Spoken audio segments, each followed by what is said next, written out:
తాజా అంశం చూస్తున్నాం. ఎస్బీఐ ఏటీఎం కేంద్రాల్లో నగదు పెట్టే సమయంలో జరిగిన మోసం వెలుగులోకి వచ్చింది. నగరంలోని దాదాపు 30 ఏటీఎం కేంద్రాల్లో నగదు పెట్టే సమయంలో లాజిక్ క్యాష్ సిబ్బంది నిర్వాకం చూసినట్టు వెలుగులోకి వచ్చింది.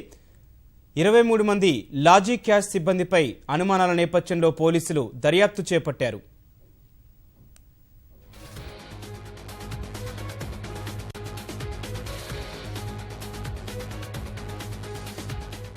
క్యాష్ మేనేజ్మెంట్ సర్వీసెస్ కంపెనీ వాళ్ళ ఎంప్లాయీస్ ద్వారా 1.88 crores మిస్అప్రోప్రియేషన్ అయిందని ఒక కంప్లైంట్ ఇచ్చారు.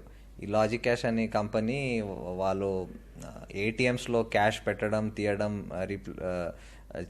చేసే పని చేస్తూ ఉంటారు. ఎస్బీఐకి చెందిన ఏటీఎంస్లో కొంచెం ఏదో డౌట్ వస్తే అనుమానం వస్తే చెక్ చేశారు. ఫిజికల్ ఆడిట్లో కొంచెం క్యాష్ షార్ట్ ఫాల్ వచ్చింది. అది వస్తే వాళ్ళు ఆ సెక్టర్లో ఉన్న మిగతా ఏటీఎంస్ వాళ్ళు రీప్లెనిష్ చేసిన మిగతా ఏటీఎంస్ కూడా వెరిఫై చేశారు. ఈ ఆల్ ద క్యాష్ వాళ్ళు చెప్పిన cash is post demonetization fresh currency అని చెప్పారు.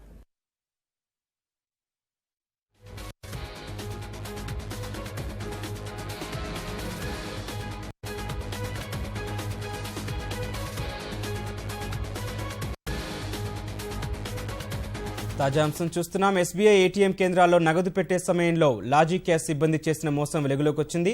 దాదాపు 30 ఏటీఎం కేంద్రాల్లో నగదు పెట్టే సమయంలో ఈ దుర్వినియోగం జరిగింది.